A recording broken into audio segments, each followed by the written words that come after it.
टेकचंद भारत के हॉकी खिलाड़ी रहे थे, जो दिग्गज खिलाड़ी ध्यानचंद के शिष्य थे।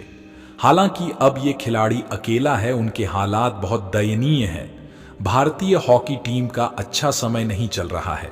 टोक्यो ओलंपिक में मेडल जीतने के बाद हॉकी टीम से जो उम्मीदें बढ़ी थीं, वो वर्ल्ड कप में फिर गर्द में चली गई। सिर्फ हॉकी खेल ही नहीं, बल्कि इस खेल से जुड़े खिलाड़ियों की भी हालत भी अच्छी नहीं है। ऐसे ही एक हॉकी खिलाड़ी है टेकचंद, जो एक समय पर भारत के धुरंधर फॉरवर्ड हुआ करते थे, लेकिन अब वो झोपड़ी में जिंदगी बिताने को मजबूर है। उनकी हालत बताती है कि देश में खिलाड़ियों को अब भी वो सम्मान नहीं मिल रहा जिसके वो हकदार हैं। टेकचंद भारतीय टीम के लिए खेल चुके हैं। उन्होंने देश को यादगार जीत दिलाई है। भारत के महान हॉकी खिलाड़ी ध्यानचंद से भी उनका गहरा नाता था।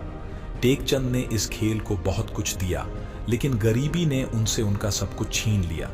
वो अपनी पहचान भी खो चुके हैं। टेकचंद मध्य प्रदेश के सागर के रहने वाले हैं। यहीं पर एक हॉकी क्लब था, जहां एक बार ध्यानचंद ट्रेनिंग देने आए थे। उन्होंने आसपास के खिलाड़ियों को टेस्ट देने के लिए बुलाया। वो टेकचंद से काफी प्रभावित हुए थे। उन्होंने 3 महीने तक टेकचंद और बाकी खिलाड़ियों को टिप्स दिए, और यहीं से इस खिलाड़ी का जीवन बदल गया। ध्यानचंद के टिप्स और उनकी मेहनत ने उन्हें टीम टेकचंद को टीम इंडिया में जगह दिला दी। उन्होंने यहाँ कई जीत दिलाई। हालांकि परिवार की जिम्मेदारी उठाने के दबाव के कारण उनका खेल से नाता टूट गया। हॉकी के छूटते ही उनकी जिंदगी भी बदल गई। ध्यानचंद ने गरीबी के कारण अपने परिवार को खो दिया। पहले उनकी 8 महीने बेटी की मौत हुई, और फिर उनकी पत्नी टीबी के कारण। परिवार को खोने के बाद उनकी हालत और खराब हो गई। आज के समय में हालात इतने बिगड़े हुए हैं कि वो एक झोपड़पट्टी में रहते हैं। उनके पास सोने के लिए बिस्तर नहीं है। घर की टपकती छत से आते पानी ने उनके सारे सर्टिफिकेट, सारी ट्रॉफी खराब कर दी। उनके पास खाने के लिए भी पैसे नहीं है। सागर के ही एक रेस्तरां ने उनके खाने का खर्च उठाया हुआ है, जो उन्हें 2 समय का खाना देता है। सरकार की तरफ से उन्हें हर महीने केवल 600 रुपए दिए जाते हैं, जिसमें 30 दिन का खर्चा चलाना एक चुनौती है।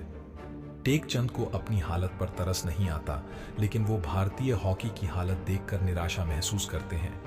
ये टेकचंद यादव पूर्व हॉकी खिलाड़ी हैं और सागर, मध्य प्रदेश में रहते हैं। ये एक समय मेजर ध्यानचंद का छात्र था और हॉकी में अंतर्राष्ट्रीय स्तर पर भारत का प्रतिनिधित्व भी किया था। मैं उस भारतीय टीम का हिस्सा था जिसने 1961 में हॉलैंड और नीदरलैंड को भी हराया था। लेकिन 1962 के दौर में टेकचंद यादव की जिंदगी में भूचाल आया, जब उनके पिता का निधन हो गया। इसके बाद उन्होंने मजबूरी में प्राइवेट नौकरी की और खेलना भी बंद कर दिया। इसके बाद उनकी पत्नी और बेटी का निधन भी हो गया, जिसके चलते वह पूरी तरह से अकेले हो गए। दोस्तों, हमारे भारत में न जाने इस तरह के कितने खिलाड़ी ऐसे ही झोपड़पट्टी में रह रहे हैं, जिनका कोई रता पता नहीं है। और सिर्फ हॉकी का खेल ही नहीं, बाकी खेल के खिलाड़ी भी ऐसे ही परिस्थितियों में जी रहे हैं। दोस्तों, आपका इसमें क्या ख्याल है? कमेंट बॉक्स में जरूर बताइएगा। और ऐसे अंतर्राष्ट्रीय खिलाड़ियों का क्या सम्मान होना चाहिए और किस तरह से सरकार को ध्यान देना चाहिए? दोस्तों, इन पर आपकी क्या राय है? कमेंट बॉक्स में बताइए, और ज़्यादा से ज़्यादा यह वीडियो को शेयर कीजिए, ताकि उन लोगों को भी पता चले कि हमारे देश की स्थिति क्या है। धन्यवाद। जय हिंद।